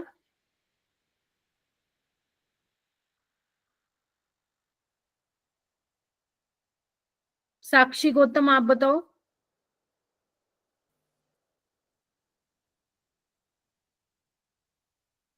जल्दी बताओ, नहीं तो होगा नहीं आज ये खत्म। 7:53 हो चुकी है ऑलरेडी। पता है तो बताओ, वरना हैंड रेज मत करो भाई तुम लोग। 2 होगा, मतलब 2 इलेक्ट्रॉन होंगे, ठीक बात है क्या? Yes ma'am. वही सेम क्वेश्चन है। देखो 3p है तो मैक्सिमम 3, हमें पता है 3 ही ऑर्बिटल होती है। एक की वैल्यू 0 होगी ml की, एक की +1 और -1। आपसे पूछे कितने नंबर ऑफ इलेक्ट्रॉन्स फिल कर सकते हो, तो -1 के नाम की एक ही ऑर्बिटल होगी, और एक ऑर्बिटल में मैक्सिमम तुम 2 इलेक्ट्रॉन फिल कर सकते हो। तो ऑप्शन बी इसका आंसर आ जाएगा। ठीक है, चलो ये वाला करो।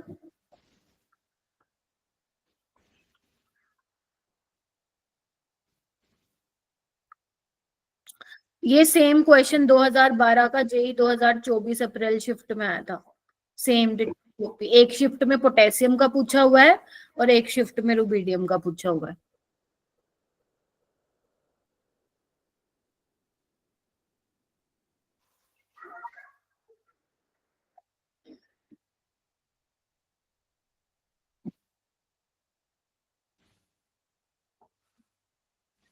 एम के आप बताओ।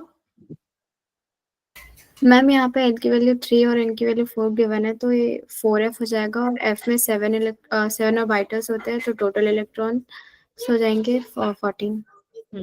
14 इलेक्ट्रॉन आप फिल कर सकते हो इन्हें सबशेल, यानी कि 4f में। ठीक है, चले हम आगे।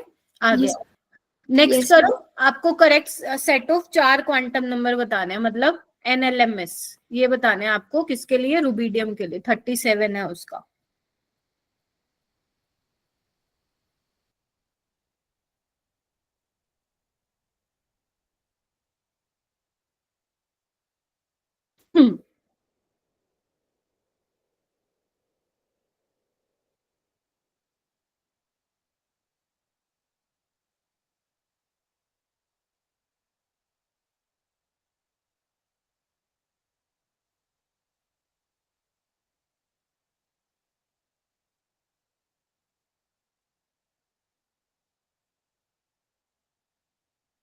चलो चलो चलो चलो, शाबाश। वही बच्चे कर रहे हैं सिर्फ हैंड रेज, 7 8 10 बस। प्रियांशु आप बता दो। मैम सी। तो रुबिडियम के लिए देखो, लीना ने की रब से फरियाद ना, ऐसे भी याद रहना ही चाहिए आप लोगों को। तो देख लो, ये सेकंड पीरियड का, थर्ड फोर्थ फिफ्थ पीरियड का है, तो n की वैल्यू 5 होगी। और तुम्हें इसका इलेक्ट्रॉनिक कॉन्फ़िगरेशन भी लिखना आना चाहिए। ठीक है, क्योंकि फर्स्ट ग्रुप का है तो s में ही फिल होगा, 5s1 होता है ना, तो l की वैल्यू 0 हो जाएगी, ml की वैल्यू भी 0 हो जाएगी, और स्पिन की वैल्यू या तो +½ हो गया -½ इन्होंने +½ दे रखी है, तो C option will be the correct one. हो जाएगा इस टाइप से क्वेश्चन। Yes ma'am. के लिए बेटा आप लोगों को मालूम होना चाहिए कि लास्ट इलेक्ट्रॉन कौन सी शेल में प्रेजेंट है, क्योंकि वो देखो वैलेंस इलेक्ट्रॉन के लिए पूछ रहा है, तो आपको मालूम होना चाहिए कि 5s में होगा एक इलेक्ट्रॉन। ठीक है, नेक्स्ट क्वेश्चन करते हैं। ये फिर से बिगड़ गया। पी के लिए आपको बताना है नीचे वाला भी कर लेना लगे हाथ।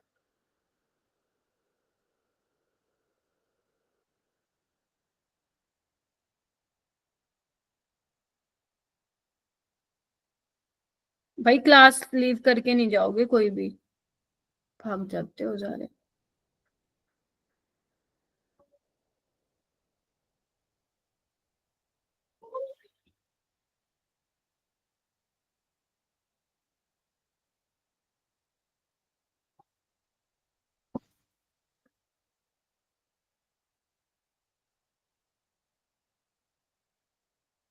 तुम ग्राफ कराओगे?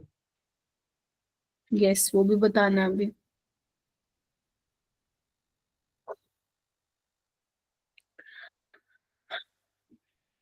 हाँ जी पीयूष आप बताओ।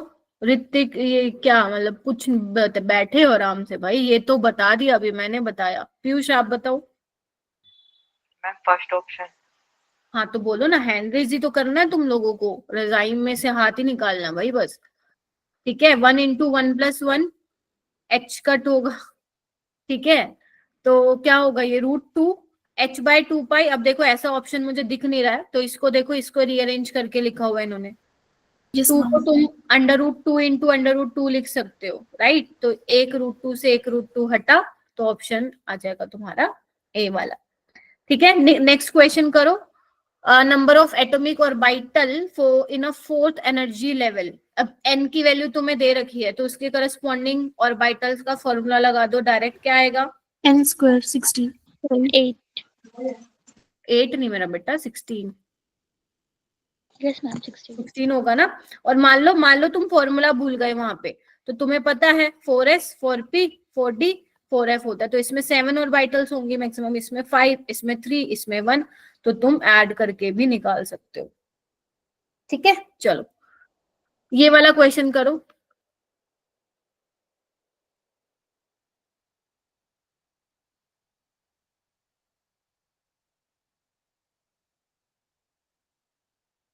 कल केमिकल बॉन्डिंग स्टार्ट कर देंगे।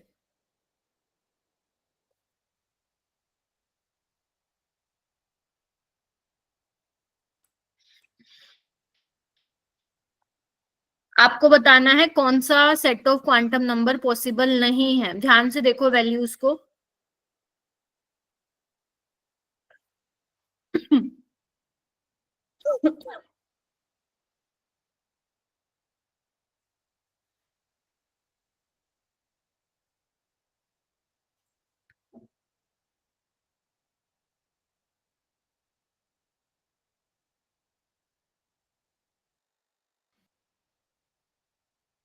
बाकी बच्चे, शिक्षा आप बताओ, और कौन है क्लास में? सिमरन, सृजल, सक्षम, ऋतिक। ओके ठीक है, बट आप बताओ क्या नाम है, क्या नाम है? तनिष्का। मैम सेकंड ऑप्शन होगा इसका। सेकंड ऑप्शन एक बार देख लेते हैं सारा करके। सबसे पहला देखो, n की वैल्यू 3 दे रखी है, l की वैल्यू 0, तो 3s होगा और ml की वैल्यू 0 होगी। बात तो ठीक है, ये बिल्कुल ठीक है। तो जिसमें फर्स्ट हटा दो हटा दो हटा दो। नेक्स्ट देखो, n की वैल्यू और l की वैल्यू कभी सेम नहीं हो सकती है, तो सेकंड नॉट पॉसिबल। देखो 4 और 3, 4 3 यानी कि 4f होता है क्या? हाँ। ml की वैल्यू कितनी दे रखी है? -2, पॉसिबल है। फिर देखो nl, यानी कि किसकी बात की हुई है? 1s की। 1s के लिए ml की वैल्यू सिर्फ a की वैल्यू पॉसिबल है, दैट इज 0, -1 कैसे दे दिया इसने? फोर्थ भी पॉसिबल नहीं है, सेकंड नहीं है, फोर्थ नहीं है। ठीक है, उसके बाद देखो n की वैल्यू 3 और l की वैल्यू 2, यानी कि 3d, और 3d के लिए पॉसिबल वैल्यूज क्या है? ये है, तो 3 कैसे आ सकती है? तो ये भी पॉसिबल नहीं है, यानी कि ऑप्शन बी इसका करेक्ट हो जाएगा। तो इसके लिए आपको मालूम होना चाहिए ml की वैल्यूज कौन कौन सी पॉसिबल है। ठीक है, बताओ हो जाएगा? नहीं तो फिर से एक्सप्लेन करूं? हो जाएगा। ओके आओ भाई फटाफट से इसको निपटाते हैं। ऑफबो प्रिंसिपल, देखो अब तुमने ना सारी चीजें मालूम लगा ली, पता लगा ली। क्या पता लगा लिया तुम लोगों ने? शेल का, सब शेल का, ऑर्बिटल का पता लगा लिया। अब हम बात करेंगे, अब हमें क्या करना है, इलेक्ट्रॉन की कॉन्फ़िगरेशन लिखनी है बेसिकली, जो आज के टाइम में तुम्हें खूब अच्छे से आती है। तो तीन प्रिंसिपल है, ऑफ्बो, पोलिस और हुन्स। मैं बहुत जल्दी कराऊंगी क्योंकि ये आई नो ये तुम लोगों को आते हैं। तो ऑफ्बो प्रिंसिपल में क्या है बेसिकली, यहाँ पे ऑफ्बो प्रिंसिपल के हिसाब से इलेक्ट्रॉन की फिलिंग हम कैसे करते हैं, पहले लोवेस्ट एनर्जी में इलेक्ट्रॉन फिल करेंगे जिसकी एनर्जी कम होगी, फिर धीरे धीरे आगे वाले सबशेल में क्या करेंगे, इलेक्ट्रॉन को फिल करेंगे। तो basically increasing order of energy में हम लोग इलेक्ट्रॉन को फिल करते हैं। ठीक है जी, समझ में आ गई ये बात? ठीक है। उसके लिए तुम्हें एक n+l रूल भी मालूम होना चाहिए। अब n+l रूल क्या कहता है? n+l रूल हमें ये बताता है, अगर मेरी n+l की वैल्यू कम है तो उस पर्टिकुलर सबशेल की एनर्जी कम है, उसमें इलेक्ट्रॉन पहले फिल होगा। Getting my point? अगर मान लो मेरी n+l की वैल्यू सेम आ जाती है तो आप कैसे चेक करोगे कौन से वाले सबशेल की एनर्जी कम है? Then it depends on value of n। जैसे आपको पता है 4s और 3d, यहाँ पे चेक करो n+l की वैल्यू तुम निकालोगे तो 4 + 0 4 आएगा। Getting my point? यहाँ पे निकालोगे, अच्छा 4p ले लो, 4p ले लो, सेम आनी चाहिए। ठीक है, और यहाँ पे भी तुम निकालोगे तो 5 आ रहा है। तो देख लो n+l की वैल्यू क्या आ रही है, दोनों में सेम आ रही है। अब आपको कैसे पता चलेगा कौन सा लोवेस्ट एनर्जी का है? n की वैल्यू चेक करो, अगर n की वैल्यू कम होगी तो एनर्जी भी क्या होगी, उस पर्टिकुलर सबशेल की कम होगी। तो यानी कि 3d की एनर्जी क्या होगी, कम होगी 4p से। और तुम्हें पता भी है पहले 3d में फिल होता है फिर 4p में जाता है। इतना क्लियर हुआ? फिर से बोलती हूँ, मैंने बोला जिसने नहीं पढ़ा है इसको, देखो n+l रूल होता है, जो आप इलेक्ट्रॉन फिलिंग करते हो ना 1s में, फिर 2s में, फिर 2p में, 3s 3p में, तो बेसिकली ये आप बता सकते हो n+l के हिसाब से कि किसकी एनर्जी कम होगी। तो देखो अगर मान लो तुम्हारे पास दो सबशेल है, मान लो लेट्स से एक 4s है और एक 3d है, तो n+l की वैल्यू निकालो, इसमें आएगी 4 + 0 4, इसमें आएगी 3 + 2 5। तो n+l की वैल्यू 4s की कम है ना, तो 4s वाला जो सबशेल होगा कम एनर्जी का होगा, और कम एनर्जी वाले में इलेक्ट्रॉन भरेगा, बिकॉज इलेक्ट्रॉन भी चाहता है कि लोवेस्ट एनर्जी में ही रहे, बिकॉज आपको पता है एनर्जी कम होगी तो स्टेबिलिटी ज्यादा होगी।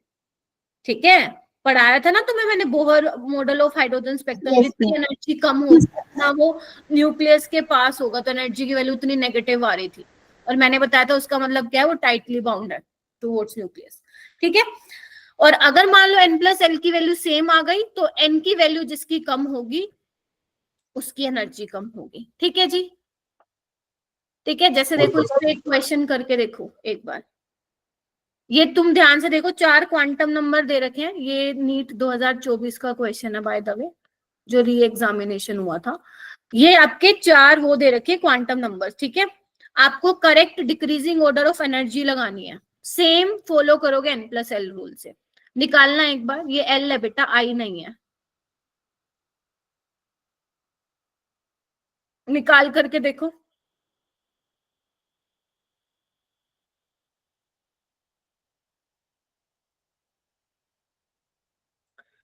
सब में n+l निकालो, चलो चलो फटाफट।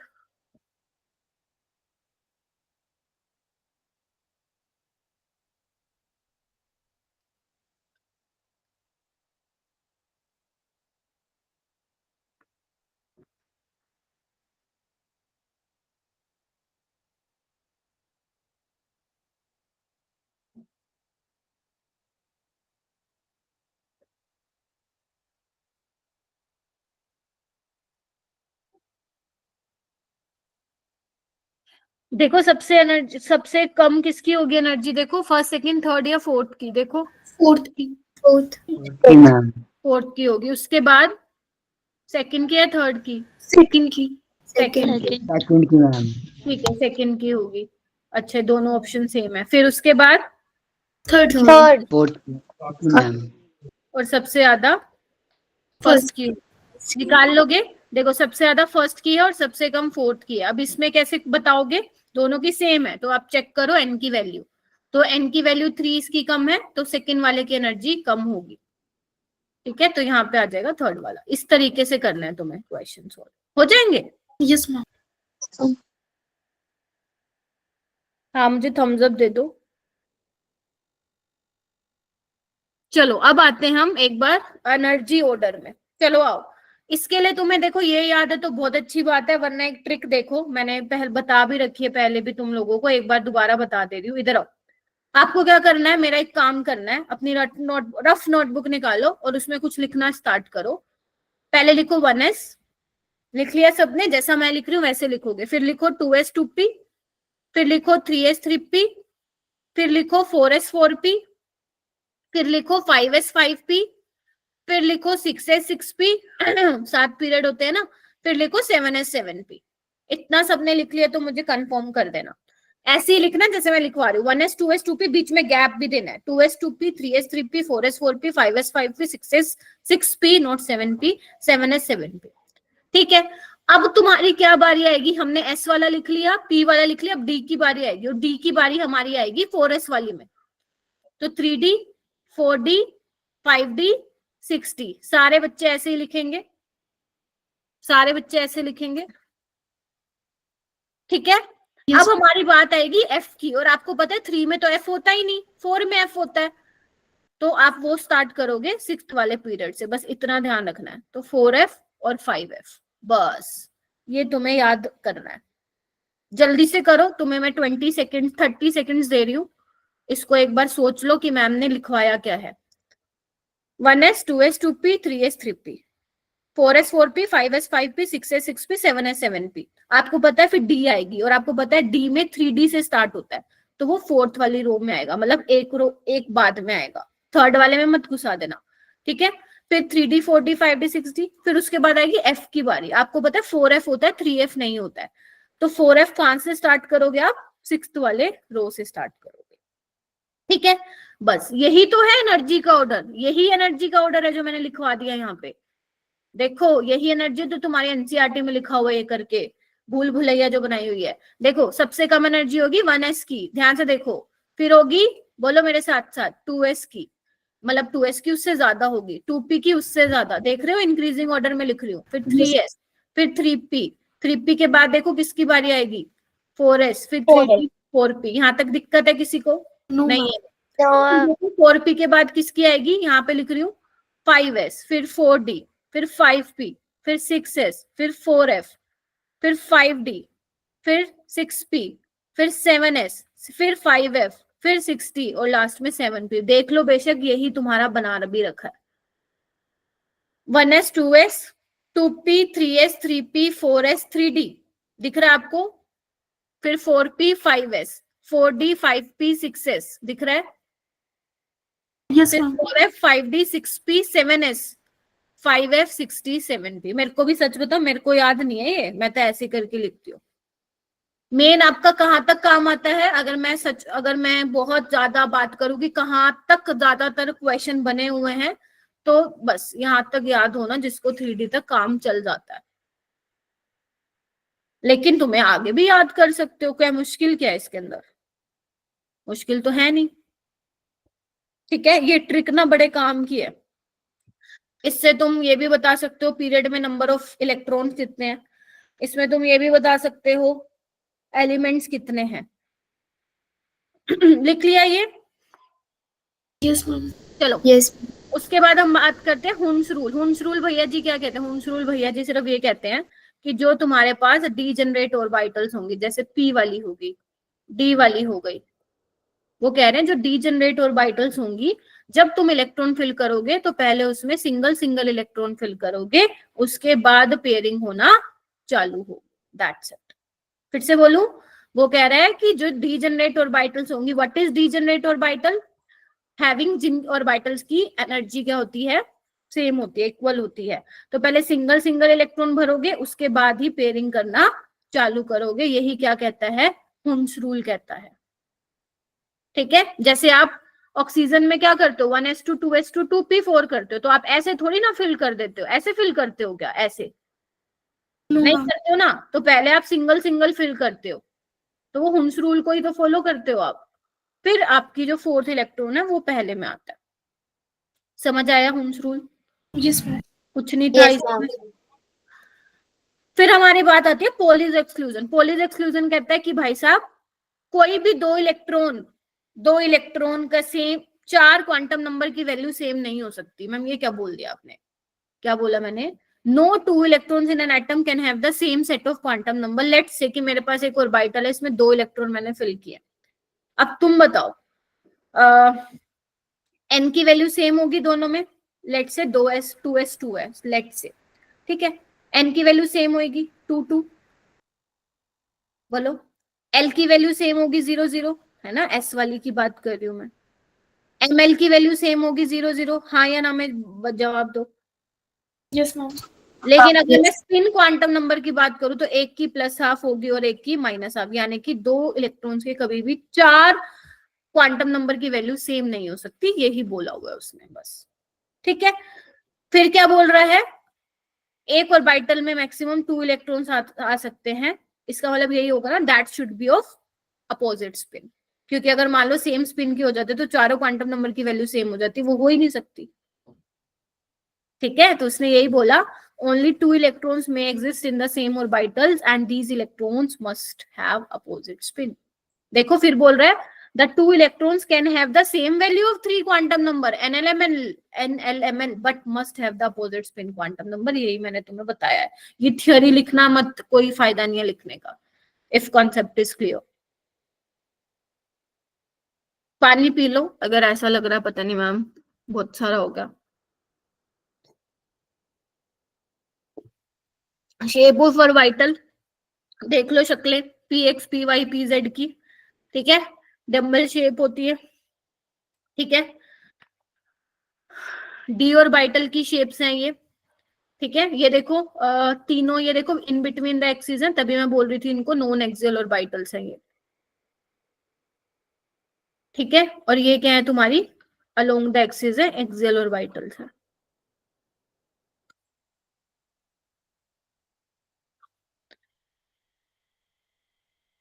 ये 2 क्वेश्चन करना।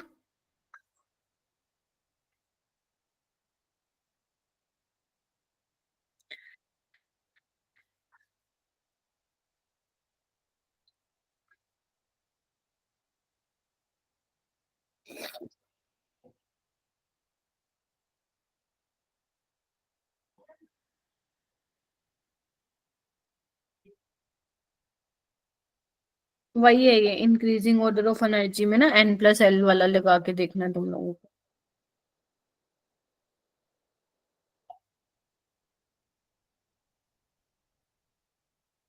चैट बॉक्स में बताओ।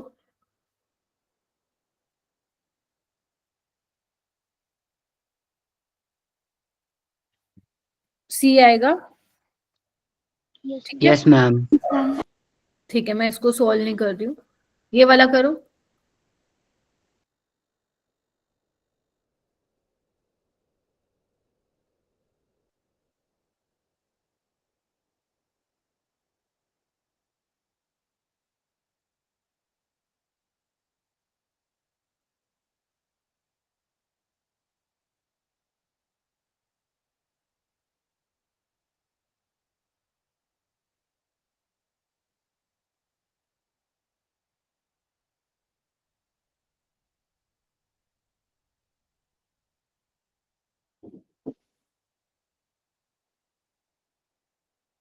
चैट बॉक्स में बताओ। बेटा पूरी क्लास में सिर्फ 8 बच्चे आंसर कर रहे हैं, बाकी तो कर ही नहीं रहे, ठीक है। मैं सोल्व नहीं कर रही हूँ, बी करेक्ट होगा। उसके बाद हम आते हैं नोड वाले कॉन्सेप्ट पे। तो बेसिकली नोड क्या होता है मालूम है?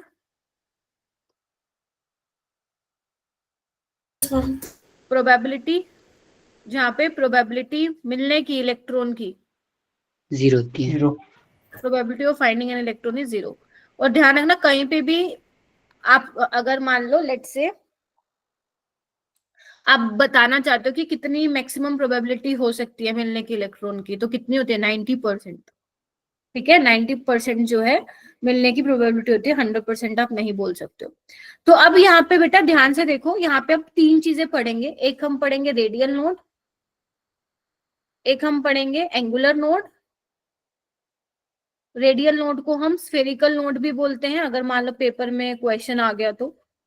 और हो सकता है एक सेकेंड, स्फेरिकल नोड, या मान लो आपसे बोल दे नोडल सरफेस, तो आपको सब में एक ही चीज बता के आनी है। तो फॉर्मूला होता है n minus L minus one. n is your principal quantum number, l is your azimuthal quantum number, और 1 तो 1 है। एंगुलर नोड या फिर नोडल प्लेन पूछ ले तुमसे, तो वो क्या होगा, कुछ नहीं, l की वैल्यू देख लेना बस, जो l की वैल्यू होगी वही एंगुलर नोड होगा, वही नोडल प्लेन होगा। और उसके अलावा टोटल नोड्स क्या होंगी, total nodes radial nodes plus angular nodes को मिला के n माइनस n-1। ठीक है। तो ये 3 फॉर्मूले तुम्हें ध्यान में रखने हैं निकालने के लिए, ठीक है जी। हालांकि क्वेश्चन इससे कम आते हैं, बट ये आ सकता है, उसका मन करेगा वो देगा, ठीक है। जैसे अगर तुम ध्यान से देखो तो यहाँ पे 2px, ये बनाने की जरूरत नहीं है, सुन लो बस। यहाँ पे देखो px py pz, सीधा देखो, अगर तुम px बनाते हो तो तुम यहाँ पे प्लस माइनस दिखाते हो, अगर तुमने बुक्स वगैरह पढ़ी हैं तो प्लस और माइनस यहाँ पे वेव फंक्शन दिखाता है। तो जहां पे वेव फंक्शन चेंज होता है वहां पे एक नोड आता है। यहां से देखो, यहाँ पे क्या है, नोडल प्लेन है, यानी कि यहाँ पर इलेक्ट्रॉन की मिलने की प्रोबेबिलिटी नहीं है। ध्यान रखना, न्यूक्लियस और इन्फिनिटी पे यहाँ पे हम नोड की बात नहीं करते हैं। क्लियर है आप लोगों को, यहाँ पे हम नोड की बात नहीं करते हैं, ठीक है। तो यहाँ पे देखो कितने नोडल प्लेन है, एक नोडल प्लेन है, ध्यान से देखो। 2py में भी एक नोडल प्लेन है और इसमें भी। अब पेपर में क्या होगा, अगर मान लो वो पूछ लेगा भाई 2p में बताओ कितने नोडल प्लेन है, तो l की वैल्यू क्या होती है p के लिए 1, तो उतने ही एंगुलर नोड, उतने ही नोडल प्लेन। क्लियर है ये वाली बात। तो एक एक नोडल प्लेन है, यानी कि ये क्या दिखाना चाह रहे हैं इस प्लेन के थ्रू, कि यहाँ पे probability of finding an electron 0 है, ठीक है। अगर मैं d की बात करूं तो d में देखो अपन ऐसे बनाते हैं ना, देखो यहाँ पे वेव फंक्शन चेंज हो रहा है और यहाँ पे, तो कितने नोडल प्लेन हो जाएंगे, देखो 2 हो जाएंगे, 2 Yes. 2 2 2। तो इनमें नोडल प्लेन है, लेकिन डीजेड स्क्वायर में देखो नोडल प्लेन नहीं है, ये इनको हम बोलते हैं कॉनिकल नोड्स है। क्या है, कॉनिकल नोड्स है। तो ये ध्यान रखना, बहुत इंपॉर्टेंट है। डीजेड स्क्वायर में नोडल प्लेन नहीं होते हैं, कॉनिकल नोड्स होते हैं। बाकी dxy, dxz, dyz और dx square dash y square में 2 नोडल प्लेन होते हैं। याद रहेंगी, मतलब ये चीजें ध्यान रहनी चाहिए तुम लोगों को। l की वैल्यू तो 2 है, आएंगे तो 2 ही, लेकिन dz स्क्वायर में कॉनिकल नोड्स होते हैं, नोडल प्लेन नहीं होता है। चलो आगे। उसके बाद है ये ग्राफ। ये ग्राफ वाला जो टॉपिक है वो तुम्हारा लास्ट ईयर ऐड हुआ है नीट एनटीए में, जो तुम्हारा एनटीए का वो आया था सिलेबस, वहां पे ये ऐड हुआ था, प्रोबेबिलिटी डिस्ट्रीब्यूशन कर्व। तो अगर इससे क्वेश्चन अभी तक नीट में नहीं आया, जेई में आया हुआ है, वो भी मेंस में आया हुआ है, मतलब एडवांस में तो बहुत आते हैं बट मेंस में भी ज्यादा नहीं आए हुए। तो अगर यहाँ से क्वेश्चन आया पेपर में तो आसान ही क्वेश्चन आएगा। मैं तुम्हें समझा देती हूँ कि बेसिकली इनमें हम करते क्या है प्रोबेबिलिटी डिस्ट्रीब्यूशन कर्व में। तो अगर तुम ध्यान से देख पा रहे हो मेरा बेटा, सबसे पहले मैं एस की बात करूंगी। तो यहाँ पे जो ग्राफ बनाया हुआ है सबसे ऊपर वाला देखो, जूम कर लो, वेव फंक्शन वर्सेस डिस्टेंस के बीच में ग्राफ बनाया हुआ है, ठीक है। तो एक बात बताओ, अब तुम्हें क्या कर सकता है ना, तुम्हें 2-3 तरीके से क्वेश्चन पूछ सकता है एग्जामिनर। पहले वो ये पूछ सकता है कि इसमें से तुम्हें 4 दे देगा, बोलेगा 1s 2s 3s 3p, तो पूछेगा बताओ भाई कौन सा ग्राफ सही है, गेटिंग माय पॉइंट। या तुम्हें ग्राफ दे देगा और पूछेगा बताओ ये चारों में से किसका ग्राफ है, ठीक है। या तुम्हें बोल देगा इतनी नोड है, बताओ इसके करस्पॉन्डिंग कौन सा ग्राफ सही है। तो इस तरीके से क्वेश्चन पूछ सकता है तुमसे। तो सबसे पहले मैं अगर 1s की बात करूं, अगर मैं 1s में बेटा रेडियल नोड निकालूं तो क्या होगा, n माइनस l माइनस 1, यानी कि 1 माइनस 0 माइनस 1 0, यानी कि 1s में कोई भी नोड नहीं है, यानी कि 1s में हर जगह मिलने की प्रोबेबिलिटी है इलेक्ट्रॉन की, यही मतलब हुआ। Yes ma'am. ठीक है। तो बेटा Yes, अगर ma'am. जहां पे नोड नहीं, ध्यान से सुन लो, हेलो, हाँ जी बोलो,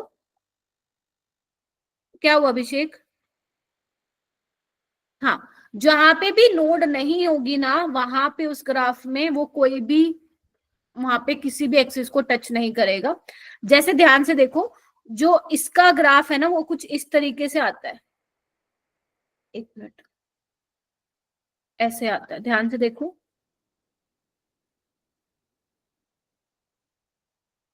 इस तरीके से आता है, देख रहे हो, टच नहीं किया। और ये ध्यान से एक और चीज ध्यान रखना कि जो तुम्हारे एस वाले ग्राफ है वो भाई साहब ऊपर से चालू होंगे। क्या लाइन बोल दी मैंने, फिर से सुनो, जो एस वाले ग्राफ हैं वो कहां से स्टार्ट होंगे, ऊपर से स्टार्ट होंगे। क्यों होंगे मैम, तुम खुद सोचो। जो आपके एस ऑर्बिटल होते हैं वो स्फेरिकल होते हैं, सिमेट्रिकल होते हैं, इलेक्ट्रॉन डेंसिटी का सिमेट्रिकल डिस्ट्रीब्यूशन होता है, यस और नो। Yes ma'am. तो आप न्यूक्लियस के आजू बाजू भी अगर मान लो मैं यहाँ देखूं, यहाँ देखूं, यहाँ देखूं, तो स्टार्टिंग से ही इलेक्ट्रॉन की मिलने की प्रोबेबिलिटी चालू हो जाती है, स्टार्ट हो जाती है। दैट इज वाई ये ग्राफ ऊपर से स्टार्ट हो रहा है। मतलब एस ऑर्बिटल में क्या है, स्टार्टिंग से ही इलेक्ट्रॉन के मिलने की प्रोबेबिलिटी होती है। दैट इज वाई ये देखो, ये ग्राफ ऊपर से हो रहा है। और जैसे जैसे डिस्टेंस बढ़ रहा है तो ये ग्राफ नीचे की तरफ आ रहा है। नीचे की तरफ आने का क्या मतलब है, जैसे जैसे न्यूक्लियस से दूर जा रहे हो इलेक्ट्रॉन के मिलने की प्रोबेबिलिटी कम हो रही है। लेकिन कहीं पे भी जीरो नहीं होगी, क्योंकि यहाँ पे रेडियल नोड मेरा जीरो आ रहा है, यानी कि हर जगह कुछ ना कुछ तो इलेक्ट्रॉन के मिलने की प्रोबेबिलिटी होगी ही होगी। क्या ये मेरी बात समझ में आई तुम लोगों को? Yes ma'am. एक और एग्जांपल देखते हैं। अगर मान लो मैं 2s की बात करूं तो 2s में देखो कितने नोड्स होंगे, रेडियल नोड्स, टोटल नोड्स नहीं, 2 - 0 - 1 एक ही होगा। तो यहाँ पे अगर तुम ग्राफ में देख पा रहे हो तो देखो ये टच कर रहा है, ये टच कर रहा है, ध्यान से देखो। ये देखो ऊपर फिगर बनी हुई है, बेसिकली जो खाली तुम्हें खोखला एरिया दिख रहा है, खोखला एरिया का मतलब है यहाँ पे इलेक्ट्रॉन के मिलने की प्रोबेबिलिटी नहीं है। तो यहाँ पे जो ग्राफ दिख रहा है, मैं बना के दिखाती हूँ तुम्हें, वो कुछ ऐसा दिख रहा होगा तुम लोगों को, देखो ऐसा, देखो। Yes ma'am. ठीक है, मैं फिर बोल रही हूँ न्यूक्लियस पे और एक्सट्रीम इनफाइनाइट लेवल पे हम लोग नोट की बात नहीं करते। तो यहाँ पे ऊपर से ग्राफ चालू हुआ, ये तो तुम लोगों को समझ में आ गया। जो एस के ग्राफ होंगे वो ऊपर से स्टार्ट होंगे, ठीक है। तो 1s 2s 3s का ऊपर से स्टार्ट हो रहा है, क्योंकि यहाँ पे एक नोड है। तो यहाँ पे कहने का मतलब क्या है, पहले वैल्यू मैक्सिमम होगी, उसके बाद डिक्रीज होगी। डिक्रीज यहाँ पे क्या है, मतलब डिक्रीज होगी, यानी कि यहाँ पे एक नोड आ रहा है, फिर क्या हो रहा है, फिर देखो उसके बाद इस तरीके से यहाँ पे दिख रहा है। तो यानी कि अगर जहां जितनी बार टच करेगा ना वो एक्सिस को, उतने ही वहां पे क्या होंगे मेरा बेटा, नोड्स होंगे, उतने ही नोड्स होंगे। 3s में देखो टोटल 2 नोड है, तो देखो 2 बार टच कर रहा है वो, यानी कि ये 2 ऐसी पोजीशन है जहां पे इलेक्ट्रॉन के मिलने की प्रोबेबिलिटी नहीं है। इतना क्लियर हुआ?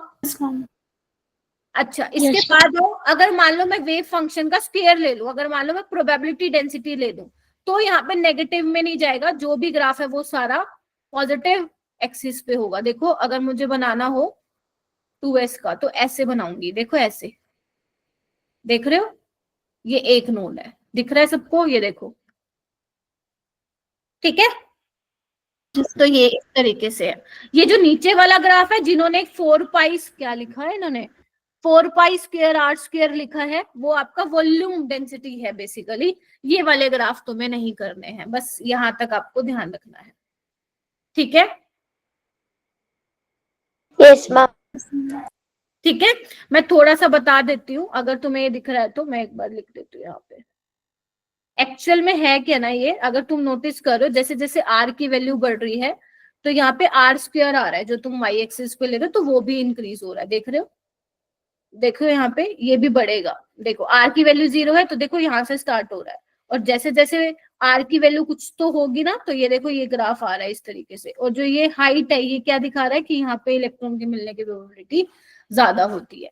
टच देखो, टच यहाँ पे एक कर रहा है, बस इतना ध्यान रखना है, ज्यादा मेन अपने ऊपर 2 वाले हैं। एक बार टच कर रहा है एक नोड, 2 बार टच कर रहा है 2 नोड, दैट्स इट, खत्म कहानी। अब देखो p वाले ग्राफ नोटिस करो, नीचे से चालू हो रहे हैं, देखो नीचे से चालू हो रहे हैं। इसको नीचे वाले, इसकी बात नहीं कर रही हूं मैं, इन दोनों की बात कर रही हूँ। देख रहे हो, नीचे से ओरिजिन से स्टार्ट हो रहे हैं। ऐसा क्यों? क्योंकि तुम्हें पता है p की कैसी शेप होती है, डंबल शेप होती है। तो डंबल शेप होती है, यहाँ तो इलेक्ट्रॉन की मिलने की प्रोबेबिलिटी नहीं है, यहीं से स्टार्ट होती है, बोलो। तो इस वजह से जो पी के सारे ग्राफ है वो नीचे से चालू हो रहे हैं। अगर मैं इसकी बात करूं, ये किसका ग्राफ है, आई डोंट नो, इन्होंने दिखा नहीं रखा। जैसे मान लो लेट से 2p का ग्राफ है, तो 2p में मुझे रेडियल नोड्स निकालने हैं, तो कैसे निकालूंगी, 2 - 1 - 1, तो ये कितना हो जाएगा, 0, एक भी नोड नहीं है। अगर मैं 3p की बात करूंगी तो 3 - 1 - 1 1, यानी कि एक नोड है, देखो दिख रहा होगा। 4p में कितने होंगे, 2, यहाँ पे देखो 2 टच कर रहे हैं, काट रहे हैं 2, तो 2 नोड होंगे। इस तरीके से तुम्हें बताना रहेगा। क्लियर है? ठीक है। देखो एक बार जेई में ये क्वेश्चन आया था, देखो उन्होंने बोला कि साई स्क्वायर वर्सेस डिस्टेंस के बीच का ग्राफ है, तो वो कह रहे हैं ये ग्राफ को देख के पता लगाओ कि कौन सी ऑर्बिटल का ग्राफ है। ऐसा क्वेश्चन आ सकता है देखो तुम्हारे, और तो देखो आए नहीं हुए ज्यादा क्वेश्चन। तो आप बस ये देख लो, रेडियल नोड देख लो, अगर ग्राफ ऊपर से चालू हो रहा है तो वो एस का होगा। बस ये 2 बातें ध्यान रखनी है आपको। क्या आंसर होगा तुम लोगों का, बताओ। बस ग्राफ ऊपर से चालू हो रहा है तो एस का है, एक ही नोड है, चेक कर लो एक नोड किस में आ रहा है, खत्म कहानी। बस इससे ज्यादा वो तुमसे नहीं पूछेगा। क्यों नहीं पूछेगा, क्योंकि पहले नीट में आया ही नहीं कभी क्वेश्चन, आएगा तो बहुत आसान आएगा। ये देखो ये क्वेश्चन करो फटाफट, 2019 में आया था। ऐसी ऑर्बिटल जिसमें 3 एंगुलर नोड है और 3 टोटल नोड है, ये तुम्हें बताना है। कर दो फटाफट इसको।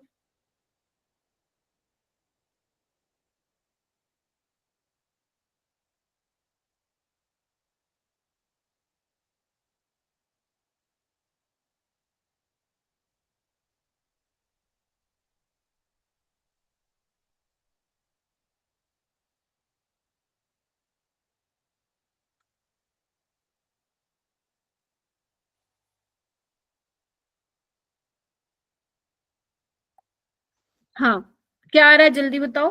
Third option. एंगुलर नोड 3 है, मतलब एल की वैल्यू पक्का 3 रही होगी, यानी कि एफ वाला। कर लोगे ऐसे क्वेश्चन, मैं सही बोल रही हूँ, बहुत आसान टॉपिक है, यहाँ से नंबर आराम से बना सकते हो तुम अपने। ठीक है, ओके। तो यही क्वेश्चन करने हैं, यही क्वेश्चन मोस्टली बने हुए हैं। अब मैंने ना तुम्हें एक असाइनमेंट दूंगी मैं आज, उसमें अराउंड 20 से 25 क्वेश्चन मैंने डाले हैं। ठीक है, और उसमें मैंने कुछ जेई के क्वेश्चंस डाले हैं, कुछ रीसेंट नीट के क्वेश्चंस डाले हैं। तो मुझे जो जो इंपॉर्टेंट लगे मैंने सारे डाल दिए उसके अंदर। ठीक है, तो वो तुम्हें करना है। मैं ये नहीं कह रही हूँ कि मुझे कल के कल करके दे दो, ठीक है, तुम अपना टाइम ले लो, लेकिन मेक श्योर मेरे को करके दोगे। ऐसा नहीं होना चाहिए मैं बना बना के दे रही हूँ तुम्हें और तुम नहीं कर रहे हो। और जो भी तुम्हें डाउट आता है प्लीज डाउट सॉल्विंग ग्रुप में भेज दो। चैट्स बहुत नीचे चली जाती है नहीं तो आप लोगों की, क्योंकि एक दिन में पता नहीं कितने ग्रुप्स में मैसेज जाते हैं। ठीक है, तो क्वांटम नंबर को अच्छे से पढ़ो, और जो क्वेश्चन मैंने दिए हैं उसमें पक्का तुम लोगों को थोड़ी चीजें ऐसी लगेंगी, मतलब लाइक हो सकता है तुम फंस जाओ क्वेश्चन में कैसे होगा। तो डाउट सॉल्विंग ग्रुप में भेज देना जहां भी तुम्हें कंफ्यूजन होगी।